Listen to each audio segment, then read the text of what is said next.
모두 자리에서 일어나셔서 앞뒤 좌우에 계신 성도님들과 평안의 인사 나누시겠습니다. 샬롬, 샬롬. 하나님의 평강이 성도님들과 함께하기를 소망합니다.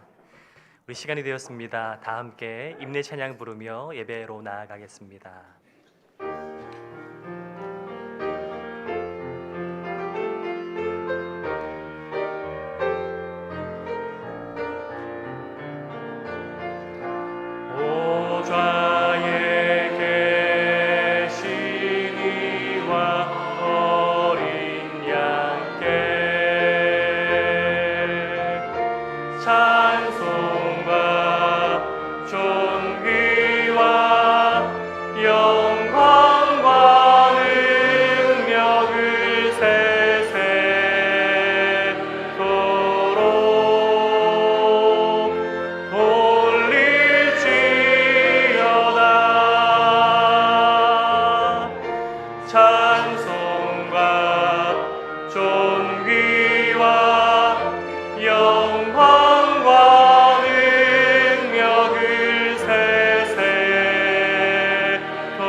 하나님의 영으로 인도함을 받는 사람은 곧 하나님의 아들이라.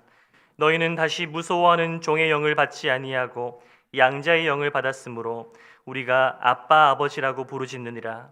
그러므로 성도들아, 시시로 그를 의지하고 그의 앞에 마음을 토하라. 하나님은 우리의 피난처시로다. 아멘.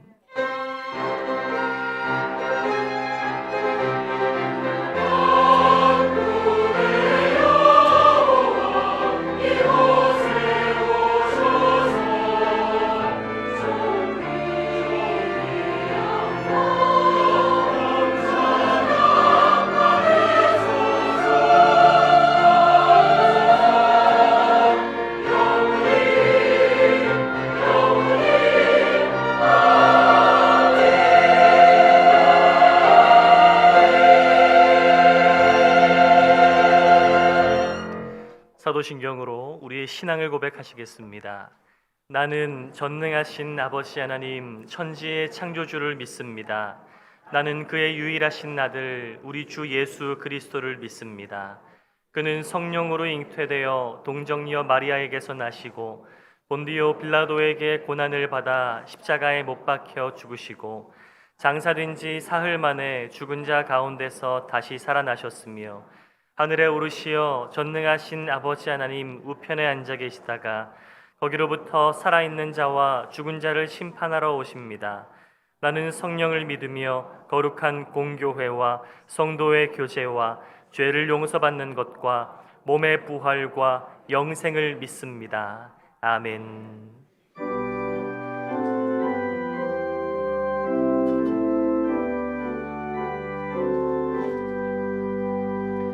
성령이여 우리 찬송 부를 때 진심으로 찬양하게 하소서. 성령이여 우리 기도 드릴 때 우리 곁에 일러주소서.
모두 자리에 앉으셔서 겸손한 마음으로 참회의 기도를 드리시겠습니다. 우리의 영원하신 하늘아버지, 이 땅의 모든 사람들처럼 우리가 태어난 고향은 이 땅에서 찾아가지만 우리들이 돌아갈 분명한 목적지, 더 나은 우리의 본향이 있음을 잊고 살아갈 때가 더 많았음을 고백합니다. 짧은 인생의 여정에서 지나가면 시들어버리고 없어져 버릴 것들을 마치 영원한 것처럼 붙들고 자랑하며 살아왔습니다. 하늘길 가는 나그네임에도 땅에 속한 부질없는 것들에 집착하고 현재의 순간을 영원한 가치를 부여하며 그렇게 살아갔습니다. 본향에서 우리를 기다리고 맞아주실 아버지를 잊어버리고 당장의 우리의 만족과 우리의 즐거움을 쫓아 살아갔던 우리의 지난 모습을 용서하여 주시옵소서. 아버지께로부터 난 우리가 돌아갈 저 천국을 확실히 믿게 하시고 오늘 예배를 통해 선포되어지는 말씀을 귀담아 듣고 우리에게 주신 하나님 나라의 모형인 교회를 바르게 세워나가기를 결심하는 시간 되게 하여 주시옵소서. 지금은 주님과 나만이 아는 바로 그 죄를 생각하며 묵묵히 참회의 기도를 계속해서 드리겠습니다. 주님, 이 땅에 한정된 삶을 살면서도 마치 영원한 것처럼 우리가 쥐고 있는 것이 나의 영원한 만족인 것처럼 우리의 삶에 하나님께 소망을 두기보다 세상의 삶에 소망을 두는 그런 우리의 모습도 많았습니다. 무엇으로 채워주느냐, 또 무엇을 사랑하느냐에 대한 숙제가 우리의 삶 속에 끊임없이 묻고 답할 때마다 우리가 유일하게 붙들고 사랑해야 될 이가 주님이며 주님 나라의 소망을 두고 살기를 결단하는 우리가 되게 하여 주시옵소서.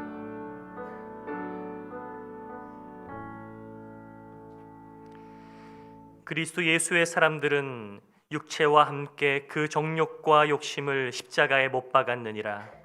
그러므로 우리 주 예수 그리스도 안에 있는 자에게는 결코 정죄함이 없느니라. 아멘.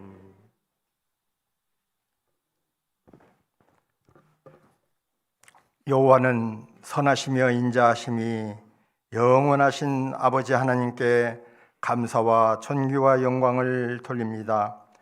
한 주간도 삶의 터전 가운데 흩어져 살다가 잠중의 믿음의 공동체로 인도하신 성령 하나님께 감사를 드립니다. 이 시간 하나님이 받으시고 기뻐하시는 예배가 되기를 간절히 원하오니 우리의 마음과 정성과 헌신을 결단하는 시간으로 인도하여 주옵소서. 하나님 아버지, 한 해가 시작되어 빠르게 지나가는 세월 속에 우리의 삶은 변함없이 살아가고 지난해 열매 없이 살았던 한 해가 다시 반복되며 살고 있습니다. 우리의 하루하루의 삶이 주님의 도움이 없이는 한시도 살 수 없으며 아무런 열매도 맺지 못하고 하나님이 원하시는 삶도 살아내지 못하고 죄를 짓는 발걸음만 빠르게 걸어가며 살고 있습니다. 갈대와 같은 우리의 심령을 두고 간절히 간구합니다.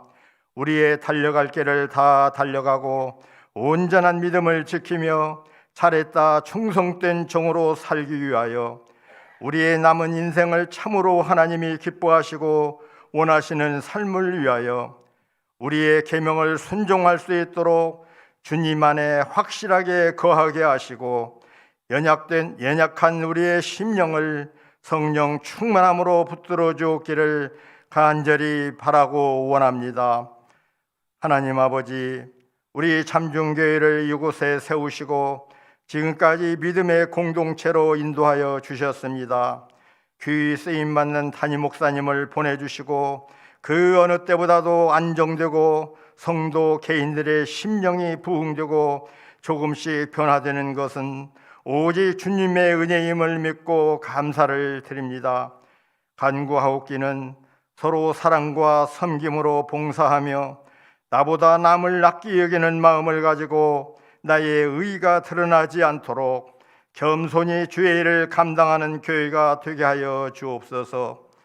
우리 잠중교회 모든 성도들이 세상에서 살아갈 때에 바르고 정직하며 선을 행하며 우리의 삶을 보고 많은 불신자들이 돌아오게 하여 주옵소서. 하나님이 택하신 우리 한국 교회를 물질의 풍요와 환경의 변화로 믿음이 약해지고 있는 우리 한국 교회를 하나님의 강한 역사로 붙들어 주셔서 믿음의 대를 이어가고 세계 복음화의 사명을 잘 감당할 수 있도록 역사하여 주옵소서. 하나님 아버지, 저출산으로 인구가 감소하고 주일학교 자녀들도 줄어가는 현실의 심각성을 깨닫고 온 성도가 간절히 기도하며 어린이 전도에 많은 관심을 갖도록 인도하여 주옵소서. 하나님 아버지, 세계 각처에 파송된 선교사님들에게 사명감과 열정과 성령 충만함을 주옵시고 복음 전파에 필요한 권능과 물질을 주옵소서. 하나님 아버지, 저희들이 살고 있는 이 땅은 죄와 허물이 가득하고 삼킬 자를 두루 찾는 사탄의 공격으로부터 비록 하나님의 자녀일지라도 예외가 될 수 없고 우리의 삶은 곤고한 날과 형통한 날이 병행한다 말씀하여 중한 질병도 걸리고 생활의 고난과 고통을 당하는 것이 우리의 인생이지만 전능하신 우리 아버지 하나님께 간구합니다. 중한 질병으로 낙심한 심령을 위로와 평강을 주옵시고 치료하여 주옵소서. 생활고로 어려움을 당한 성도는 필요한 양식을 채워 주옵소서. 문제를 가지고 기도하는 성도님들의 소원을 속히 응답하여 주옵소서.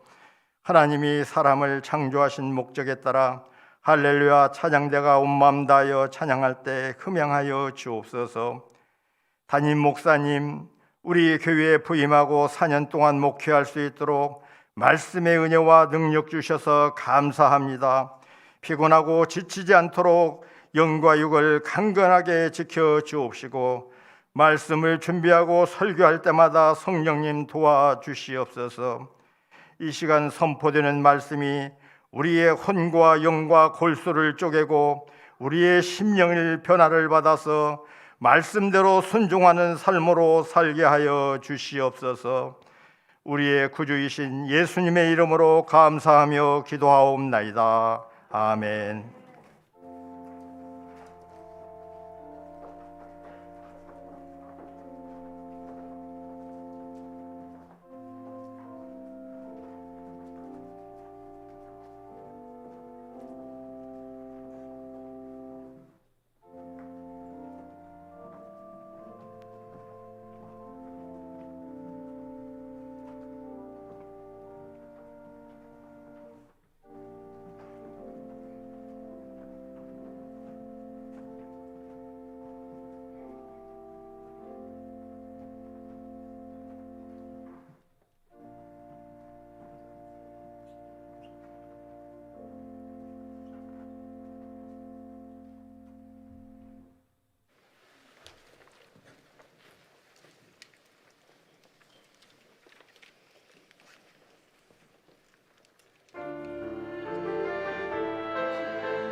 우리 함께 화답하겠습니다. 모든 영광을 하나님께, 모든 영광을 하나님께, 온 맘과 뜻 다해 주 사모합니다. 모든 영광을 하나님께.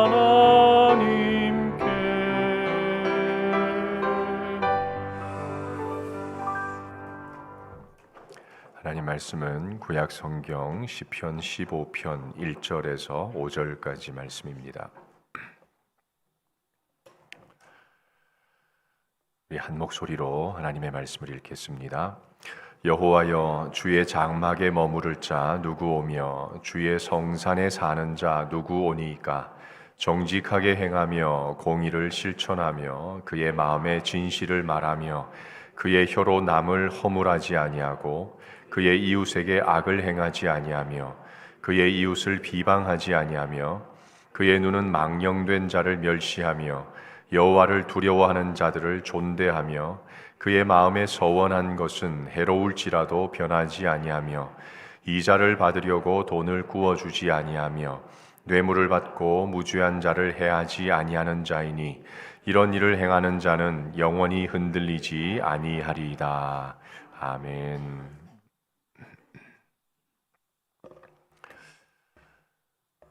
(1925년 5월 2일) 오전 10시 텍사스주의 휴스턴에서 당시 미국 상무부 장관이었던 허버트 후보가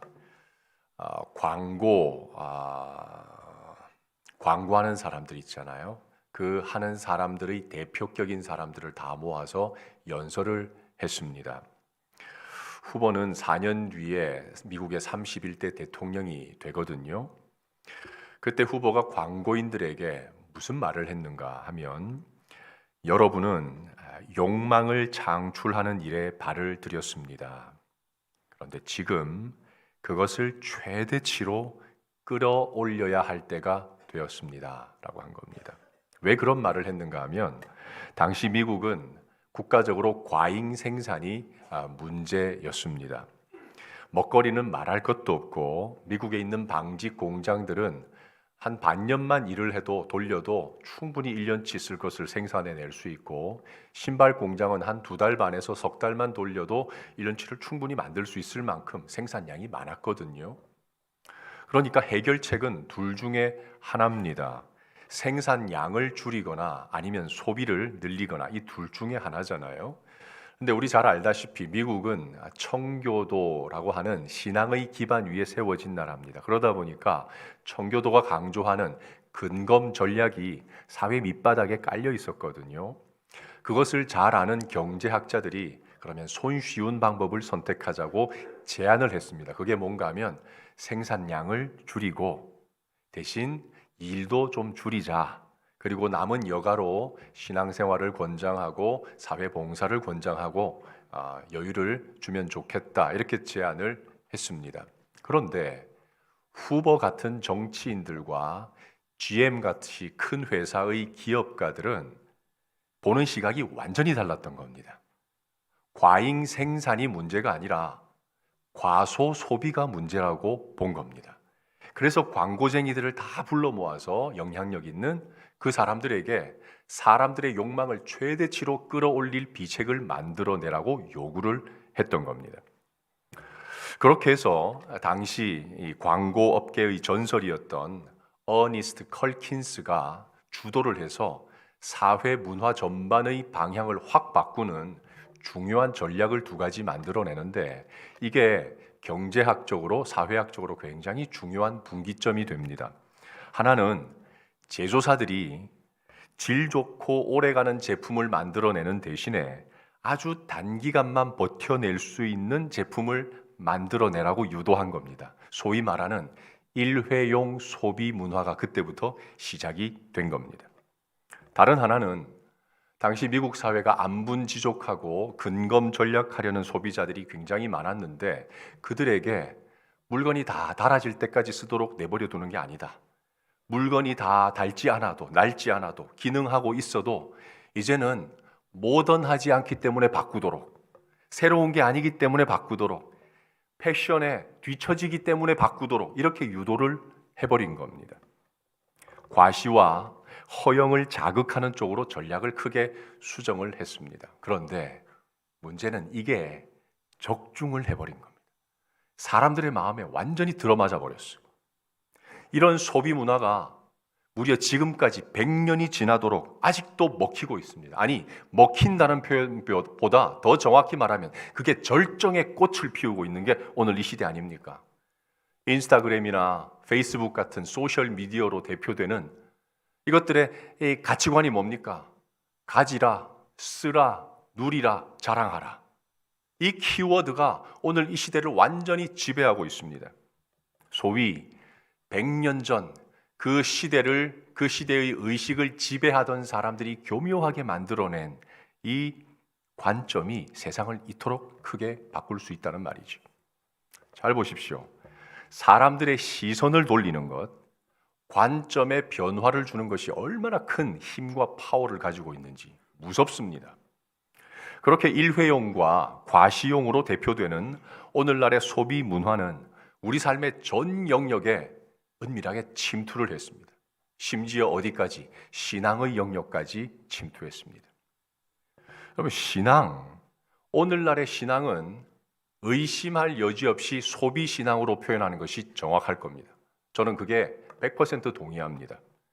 이제는 성도들이 소비자가 되어서 신앙하는 시대입니다. 원래 신앙이 뭡니까? 하나님을 믿고 따라가는 것이 신앙 아닙니까? 그러면 자연스럽게 하나님의 뜻과 하나님의 방법에 나를 맞추는 것이 기본이어야 합니다. 그런데 소비 신앙이 자리를 잡고 나면 어떻게 바뀌는가? 이제 소비하는 주체가 우리가 됐습니다. 내가 필요한 것을 얻어내는 겁니다. 하나님은 내가 필요한 것을 공급해 줘야만 하는 거죠. 그러니까 울적하면 웃기는 메시지 찾아서 들으면 되고, 지치고 낙심하면 용기 주는 메시지, 격려하는 메시지나 강의를 찾아서 듣습니다. 내가 봉사하고 싶으면 그런 장이 많이 마련된 곳을 찾아다니면 되고, 지적인 충족을 원하면 그런 강좌가 즐비한 곳을 찾아가면 됩니다. 부담 없이 신앙하고 싶으면 메가처치에 숨어 아무런 간섭 없이 일평생 신앙해도 괜찮은 시대, 그게 바로 오늘 이 시대의 특징입니다. 그러니 생각해 보십시오. 나는 기독교인이다, 나는 교회를 다닌다 라는 이 사실 말고는 불신자들과 비교해서 솔직하게 말해서 구별점이 별로 없는 거예요. 여기 와서 보는 시각이나 저 밖에 나가서 보는 시각이나 여기서 원하는 것들이나 저 바깥 사람들이 원하는 것들이나 똑같거든요. 그러니까 내가 종교란에 기독교라고 쓰는 이것 말고는 별로 차이점을 발견할 길이 없는 시대란 말이죠. 한편 허영과 과시 중심의 소비 문화는 결국 사람들에게 어떤 결말을 맞이하게 만드는가? 결국 권태와 허무에 빠지게 될 수밖에 없습니다. 아무리 많이 가져보십시오. 아무리 많이 올라보십시오. 그 끝에는 항상 권태와 허무가 기다리고 있습니다. 그런 예들 제가 안 들어도 되겠죠. 그동안 어마어마하게 들었지 않습니까? 그런 예의 가장 대표격인 사람이 우리가 잘 아는 솔로몬이지요. 솔로몬은 소위 말하는 이 세상에서 한 인간이 누릴 수 있는 모든 것을 다 누려본 사람입니다. 그런데 그 끝은 뭐로 마무리했죠? 허무라고 마무리를 했습니다. 그게 중요한 게 아니라 왜 그렇게 될 수밖에 없는가 원인을 정확히 알아야 됩니다. 인간은 하나님께 범죄함으로 타락했습니다. 전적인 타락했습니다. 완전 소망이 없죠. 그런데 하나님이 전적으로 타락한 인간에게 하나 남겨놓은 게 있었습니다. 그 남겨놓은 게 뭔가? 전도서 3장 11절 말씀 같이 읽어보겠습니다. 사람들에게는 영원을 사모하는 마음을 주셨느니라. 그러나 하나님이 하시는 일의 시종을 사람으로 측량할 수 없게 하셨도다. 영원한 세계에 대한 이 갈망, 추억을 우리에게 심어놨다는 말입니다. 이것 때문에 사람들은 이 땅에서 아무리 가지고 아무리 누려도 결코 만족이 안 되는 겁니다.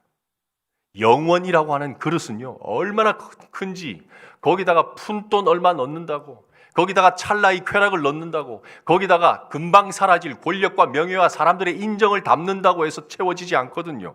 그래서 그런 것들 추구하는 끝은 항상 허무로 끝날 수밖에 없는 겁니다. 우리 사람들, 이 살아있는 생명체들 가운데 늙는 것을 발악하고 거부하는 것은 우리 인간밖에 없습니다. 송아지, 강아지, 망아지 나이 들어 인생 죽을 때 됐다고 막 발악하는 거 봤습니까? 다 받아들여요. 막 얼굴에 주름 생겼다고 안 펴요. 우리는 주름 하나에 난리 나잖아요. 우리 아줌마들. 죄송합니다. 아줌마라는 말 쓰면 좀 안 되는데. 그게 왜 그런가 하면 이 영원에 대한 흐릿한 기억이 있기 때문에 그래요. 영원히 사는 것에 대한 추억이 우리 속에 심겨져 있기 때문에 늙지 않고 싶은 거죠. 죽지 않고 싶은 거거든요. 영혼이 그만큼 큽니다. 그래서 사람들이 결국에는 이 물질 세계와 이 현상 세계 너머의 그 무엇을 반드시 마지막에는 찾게 되어 있는 겁니다. 그게 인간의 운명입니다. 보통 이제 그런 잘 나가는 사람들, 높이 올라간 사람, 혹은 많이 가진 사람들이 살다가 그 끝에 가면 이 허물을 느끼고 인생의 한계에 봉착하잖아요. 그러면 그때 뭘 찾게 됩니까? 내 마음이 왜 이럴까? 이 길이 맞을까? 그러면서 마음 공부라는 것을 찾기 시작합니다. 그때부터. 알죠? 요즘 뭐 나가보십시오. 소셜 미디어도 그렇고 버스에도 광고, 마음 공부하고 싶으신 분 다 부르잖아요. 그게 왜 그런가 하면 인생의 한계에 봉착해서 그렇습니다. 그러다가 혹은 내 현실 현장에서 떠나서 여행을 하며 저 산티아고 길 80일, 90일 걸어다 가면서 나는 어디서 왔는가? 나는 어디로 가는가? 나는 이 땅을 왜 사는가? 이런 고민을 막 하죠. 그거 아니면 아예 산속에 틀어박혀서 속세를 떠나든가 이런 철학을 하든가 뭐 그렇게 이제 사람들이 그 허무함을 찾는단 말입니다. 그런데 문제는 그렇게 막 흩어지는 거 괜찮아요. 네. 이게 진리라고, 여기에 구원이 있다고, 여기 우리 인생의 문제에 해답이 있다고 말하는 교회에 그런 사람들이 왔는데 막상 와보니 자기들과 별반 다를 바가 없는 겁니다. 이 안에 들어와 보니 여기서도 똑같이 빈부, 귀천, 지위와 학식이 사람을 평가하는 절대 기준이 되어 있습니다. 여기도 역시 은근히 자기 자랑하기 바쁩니다. 여기도 역시 출세와 자식 성공 위해서라면 물불 가리지 않는 그런 이야기들이 비일비재하단 말이죠. 그걸 보니 야, 여기 소망이 있어서 왔다고 최후에 찾아왔는데 소망이 없으니 결국 그래서 교회를 떠나버리는 겁니다. 이게 지금 오늘 이 시대의 현상이란 말이죠. 그래서 오늘부터 이제 몇 주간 세상이 고대하는 그 교회라는 큰 타이틀을 가지고 과연 오늘의 이 숙제를 어떻게 우리가 풀까? 어떻게 하면 진정한 교회를 우리가 만들 수 있을까? 내가 그런 교회가 될 수 있을까? 그 얘기를 하려고 합니다. 오늘은 이 시리즈 전체의 서론으로서 이런 현상의 원인을 우리 잠깐 생각해 보겠습니다. 오늘 본문 1절 다시 읽어 보겠습니다. 1절 여호와여 주의 장막에 머무를 자 누구 오며 주의 성산에 사는 자 누구 오니이까. 지금 이 표현은 다윗이 했는데 이스라엘 사람들이 보편적으로 관용적으로 쓰는 말입니다. 관용어 중에 하나입니다. 저기 주의 장막이란 게 뭡니까? 성소와 성전을 뜻하는 거죠. 주의 성산은 뭘 말하죠? 시온산, 예루살렘이 있는 그곳, 하나님의 다스림이 있는 곳을 주의 성산이라고 말합니다. 그러니까 지금 다윗이 이 1절을 말한 것은 한마디로 참된 예배자는 누굽니까? 라는 그 물음이에요. 진짜 하나님 계신 그곳에서 하나님의 다스림을 받는 참된 예배자는 누굽니까? 라고 묻습니다. 그런데 이 질문이 굉장히 이상한 게요. 자, 이렇게 누가 참된 예배자입니까? 물었다면 그 다음에 나와야 되는 것이 예배는 이런 겁니다. 이런 절차로 해야 됩니다. 이런 요소가 있습니다. 라고 나와야 되잖아요. 그런데 그 뒤에 2절부터 6절까지 단 한 자도 예배의 요소나 예배의 절차나 예배의 방법에 대해서 말하는 게 없습니다. 이게 놀랄 일이라는 겁니다. 도대체 다윗이 무엇을 깨달았기에 하나님을 상대하면서 무엇을 알았기에 예배의 방법과 절차나 요소에 대해서 단 한마디도 언급하지 않았을까? 이걸 여러분이 궁금해 하셔야 됩니다. 대신에 거기에 뭐가 담겨 있는가? 생활 현장에서의 태도, 그리고 하나님과 다른 사람에 대한 자세, 그것이 이 나머지 절에 담겨 있습니다. 예수님을 단 한 번도 만나본 적 없는 게 다윗입니다. 다윗은 예수님 900년 전 사람이거든요. 그런데 오늘 2절부터 6절을 읽어보면 마치 예수님 시대에 예수님을 직접 만나서 그분이 산상에서 하신 그 설교를 직접 들은 것처럼 산상 설교를 압축해 놓은 게 오늘 2절부터 6절까지 말씀입니다. 구조도 똑같습니다. 맨 마지막 영원히 흔들리지 아니하리라. 예수님의 마지막 산상 설교도 뭡니까? 반석 위에 이 말씀을 세운 자는 흔들리지 않는다. 똑같거든요. 왜 하나님이 다윗을 내 마음에 합한 자라고 했는가? 가장 잘 알 수 있는 본문이 오늘 시편 15편입니다.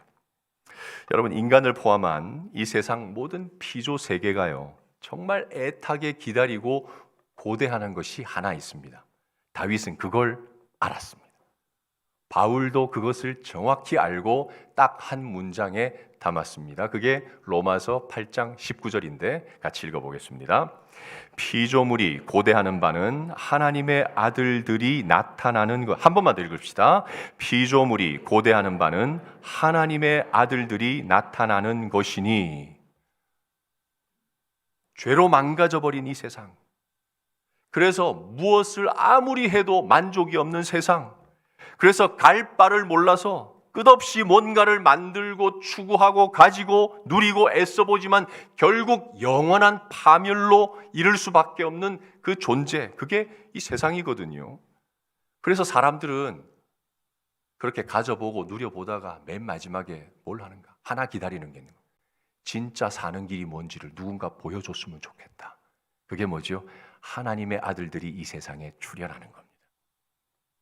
제가 부목사 때 제가 맡은 교구에 이제 전도를 받아서 교회에 난생 처음 등록한 한 사업가가 있었습니다. 사업을 꽤 크게 해서 굉장히 부자였고 사는 곳도, 그래서 우리로 치면 다락방, 그 교회에서는 이제 구역 교회라고 했는데 구역 교회를 배정한 곳도 강남에서 제일 부촌, 거기 있는 사람들과 함께 묶어줬습니다. 그런데 등록하고 한 6개월쯤 지나서요, 한 주일은 예배를 마치고 나서 저한테 찾아와서는 구역교회에서 자기를 좀 빼달라는 겁니다. 수준도 다 비슷하고 엇비슷한, 다 한강 뷰가 보이는 아파트에 살고 고급 빌라에 살고 또 뭐 사는 수준도 비슷한데 왜 빼달라고 그런가? 이유를 들어봤더니 다른 게 아니라 그 구역 교회 모임에 초대를 받아 갔는데 이제 인도하는 사람 통해서 종이 쪼가리 하나 받고는 뭐 구역 나눔지를 이제 함께 읽고 기도하고 이제 1부 모임이 마쳤어요. 마치고 나서 이제 2부 이야기가 시작이 되는데 그 이야기가 하나같이 이분이 예수 믿기 이전에 이 사람도 다 누려봤잖아요. 이게 아닌데, 누리면서도 이게 아닌데, 가지면서도 이게 아닌데 했던 그런 것들, 인맥 자랑, 백 써서 일 처리 쉽게 한 것들, 접대하고 고급 정보 미리 빼서 주식 투자해서 대박난 일, 애들 뒤자리 봐주고 하는 그런 이야기들로 가득하더라는 겁니다. 순간 머릿속에 무슨 생각이 드는가? 이게 내가 도대체 뭘 믿는 건가? 나 인생의 허무함을 찾아서 이게 아니다 싶어서 전도받아 예수를 믿었는데 이게 예수 믿는 게 맞나? 라는 생각이 들더라는 겁니다. 잘 보십시오. 우리의 뷰, 보는 것이 달라지지 않으면요, 우리를 애타게 기다리는 사람들이요, 이 세상에서 실망합니다. 그 기다리던 것이 허무함이 됩니다. 세상은 결국 이 뷰가 바뀐 사람들을 기다리고 있는 거거든요. 오늘 본문 2절 이하에 나오는 그런 태도와 삶의 자세를 가진 사람들 말입니다. 그런 사람들이 진짜 예배자이고 세상 속에 존재하는 진짜 교회이고 그런 사람들이 다수인 공동체가 살아있는 교회입니다. 십자가만 달고 있다고 살아있는 교회가 절대 아닙니다. 중세의 교회를 보십시오. 그렇게 어마어마한 규모, 어마어마한 사람들이 들어차 있었지만 그 교회는 교회가 아니라 정확히 100% 세상이었지 않습니까? 오늘도 마찬가지란 말이죠. 우리나라 이 서해와 동해는 이 염도의 차이가 좀 납니다. 서해물이 짧까요? 동해물이 짧까요? 서해물이 짧 것 같죠? 틀렸습니다. 동해가 더 짭니다. 보면 이해가 좀 안 되죠. 동해가 저 북쪽에서 보면 큰 강이라고는 두만강 하나밖에 없습니다. 그런데 서해는 저 북쪽부터 압록강, 대동강, 한강, 금강, 영산강, 거기다가 저 반대편 중국 쪽에서는 황하라고 하는 어마어마한 강이 1년에 평균 1200억 톤의 담수를 서해로 쏟아냅니다. 큰 바다에 비하면 그 담수 얼마 된다고요. 그런데 이 물들이 계속 쏟아지니 물이 농도가 옅어지는 겁니다. 동해보다 서해의 염도가 2에서 3 퍼밀 정도 낮습니다. 물 1kg당 소금이 2, 3g 정도가 더 적다는 말이거든요. 복음의 역사를 한번 잘 보십시오. 고작 12명으로 시작한 게 복음입니다. 교회입니다. 하나님 나라. 조금 확대하면 120명, 조금 더 확대하면 한 500명으로 시작한 게 초대 교회의 시작이었습니다. 전 인류에 비하면 겨자씨 한 알만큼도 안 되는 적은 수, 극단적으로 적은 수였어요.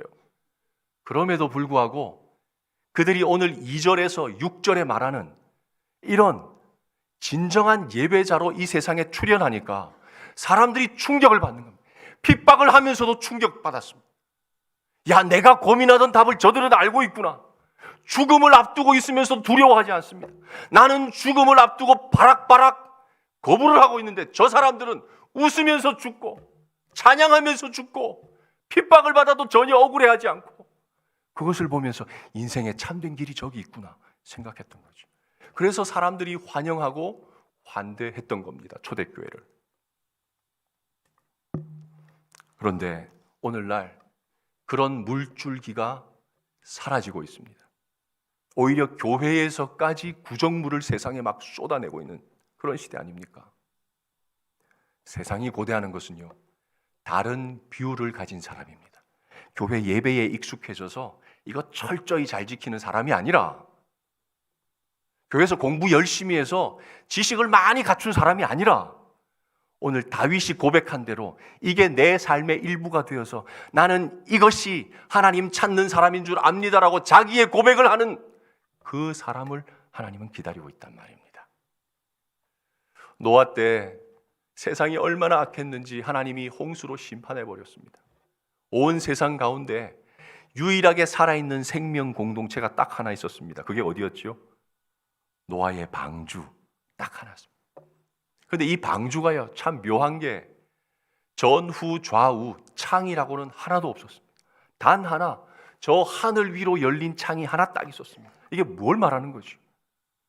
죄악이 관영한 세상, 소망 없는 세상에 유일한 소망은 저 하늘을 바라보는 우리의 뷰, 우리의 시선을 거기에 두고 그 하나님이 다스리는 삶의 원리와 방식에 나를 맡기는 것, 이게 유일한 사는 길이라는 것을 보여주는 거 아닙니까?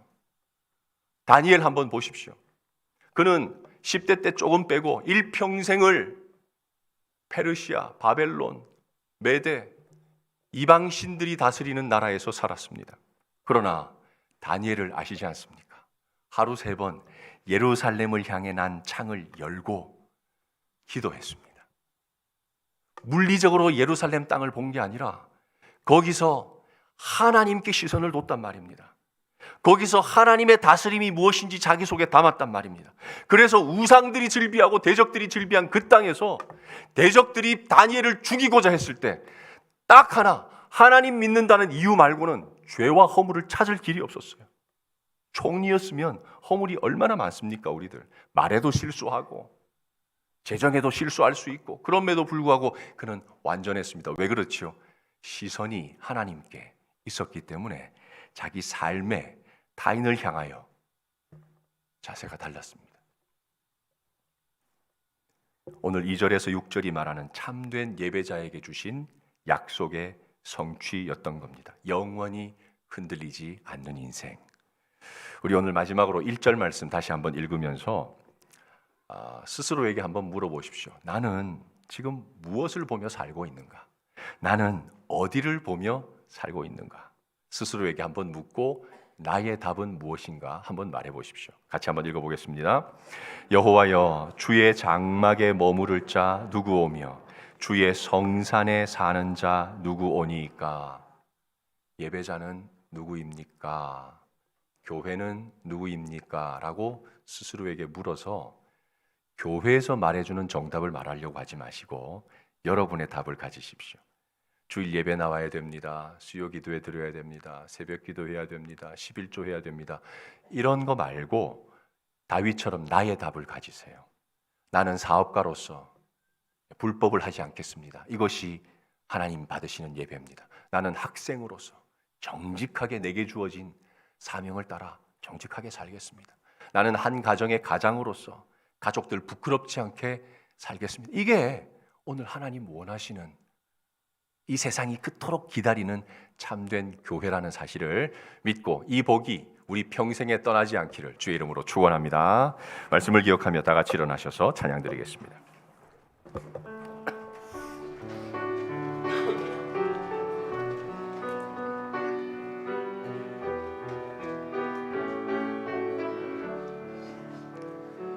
내가 무엇을 가지고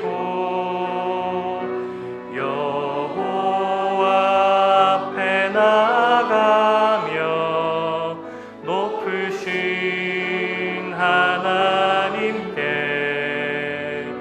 경배할까?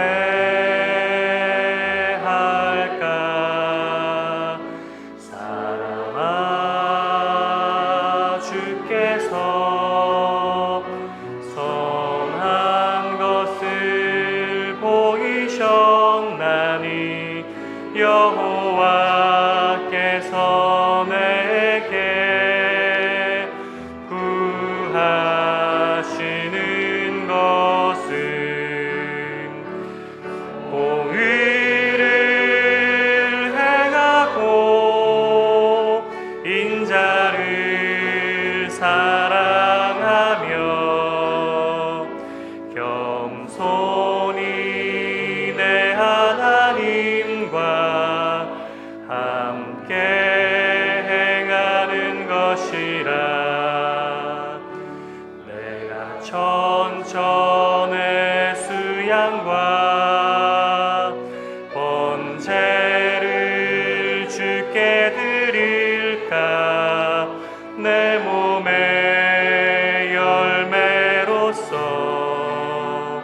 주께 바칠까? 사랑아, 주께서 선한 것을 보이셨나니 여호와께서 내게 구하시는 것은 공의를 행하고 인자를 사랑하며 겸손히 내 하나님과 함께 행하는. 한 번 더 부릅시다. 내가 천천의 수양과 내가 천천의 수양과 번제를 주께 드릴까? 내 몸의 열매로서 주께 바칠까? 사랑아, 주께서 선한 것을 보이셨나니 여호와께서 내게 구하시는 것은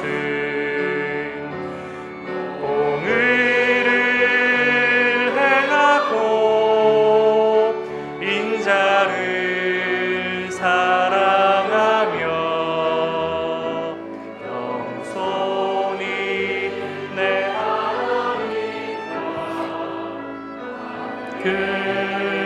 행하는 것이라. 하나님 아버지, 세월이 어찌나 빠른지 어느새 2달입니다. 어영부영하다가 고생만 잔뜩 하고 한 걸음도 진보하지 못한 채 끝내 제자리일까 두렵습니다. 그럼에도 혹 오늘 이 자리에 주님의 말씀 의지하여 시선을 바꾸고 세상이 고대하는 그 사람 되기를 결단한 성도들 있다면 간절히 바라옵나니 성령으로 기름 부어 충만케 하사 다윗의 고백이 나의 것이 되는 복을 허락해 주옵소서. 잠중의 성도들이 가는 곳마다 허무에 빠져 길 잃은 사람들에게 빛이 되게 하시고, 비록 정글 같은 세상에 우리들 살지만 다니엘처럼 많은 사람을 주께로 돌아오게 하는 별과 같게 하여 주옵소서. 오늘 출발하는 청소년 단기 선교팀과 동행해 주시고, 또 그늘진 곳에서 신음하는 우리 형제 자매들에게 믿음과 인내를 주시며, 질병과 실패와 관계의 아픔과 진로를 두고 하늘 향해 기도하는 주의 자녀들에게 오롯이 하나님 신뢰하게 하셔서 마침내 하나님 예비하신 그 은혜의 자리를 체험하게 하여 주옵소서. 삶의 주인이 하나님이심을 고백한 모든 예물 기뻐 받으시고 때마다 시마다 돕는 은혜를 각 가정과 생업에 허락해 주옵소서. 성부와 성자와 성령 삼위 하나님의 사랑과 은혜와 동행하심이 사랑하는 잠중의 모든 권속들에게 항상 함께 있을지어다. 아멘.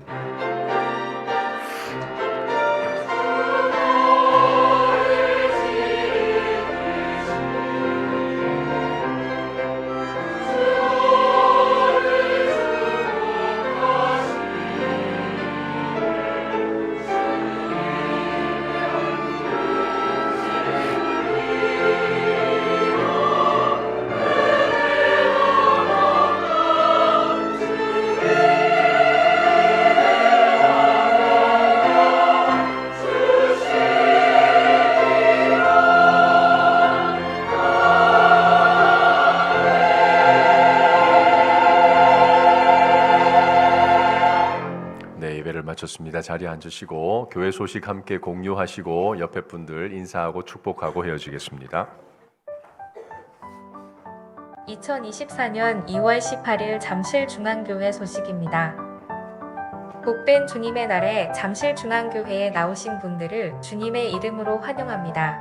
등록을 원하시는 성도님들께서는 예배 후 1층 새가족부실로 오시면 도와드리도록 하겠습니다. 임직감사 예배 예고입니다. 다음 주일 오후 4시 본당 대예배실에서 예배드립니다. 예배 후 지하친교실에서 식사가 제공됩니다.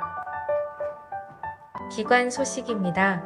중등부에서 오늘부터 24일 토요일까지 깔리만탄으로 단기 선교를 떠납니다. 많은 기도 바랍니다. 선교위원회 원래회가 오늘 오후 1시 지하 친교실에서 있습니다. 초등이부 겨울 성경학교가 사도신경을 주제로 24일 토요일에서 25일 주일까지 교육관 및 서울육사박물관에서 진행됩니다. 야베스부 겨울 성경 캠프가 뜻을 세운 야베스부라는 표어로 24일 토요일에서 25일 주일까지 교육관에서 진행됩니다. 봉사자를 모집 중이오니 부장이신 김현숙 집사님께 문의 바랍니다. 청년교구 겨울수련회가 언제 어디서나 나는 주님의 몸입니다라는 표어로 2월 29일 목요일에서 3월 2일 토요일까지 은평구 소재의 팀 수양관에서 진행됩니다.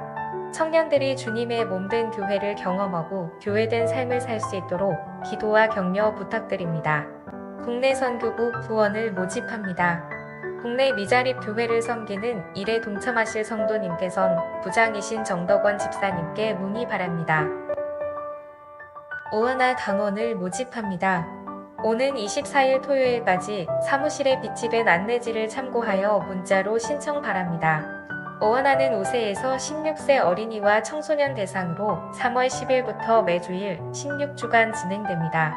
신청 및 문의는 변미정 부장님 또는 장원석 강도사님께 하실 수 있습니다. 정기당 회가 오늘 오후 1시 30분 지하 제자양 6실에서 있습니다. 교우 소식입니다. 장례 소식입니다. 이상래 집사님의 모친상이 있었습니다. 이은경 집사님의 부친상이 있었습니다. 슬픔의 시기를 지나는 성도님들 가정을 위하여 위로와 기도 바랍니다. 결혼 소식입니다. 청년교구 윤지아 군과 김진웅 목사의 자녀 수빈 양이 오는 24일 토요일에 우리 잠실중앙교회에서 결혼합니다. 하나님 안에서 이루어진 새로운 가정의 행복한 첫걸음을 위하여 축복 바랍니다. 교계 소식입니다. 서울남분우회 여전도회 올레회가 오는 월요일에 있습니다. 할렐루야. 언제 어디서나 나는 하나님의 성전 그리스도의 교회입니다. 예배를 마칩니다. 안녕히 돌아가세요.